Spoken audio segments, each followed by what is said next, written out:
السلام علیکم و رحمت الله. من شیرین از ایران تماس گرفتم. من کارگرم، خود نفسانی اینجا و کارگرم کار میکنم. تا وقتی که صدای مولوی آیت صدای قرائت قرآن میشنم من گریه میکنم. از جناب مولانا مجرمان انصاری تشکر میکنم. جناب فضل الحق سلیمانی تشکر میکنم.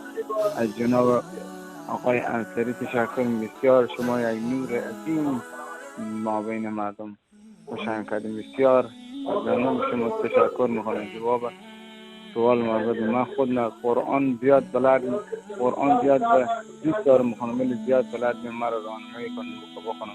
دست شما در نکنه. خدا حافظ و ناصر شما.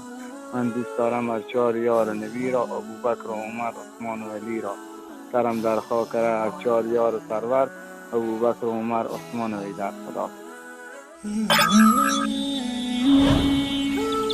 Mm-hmm.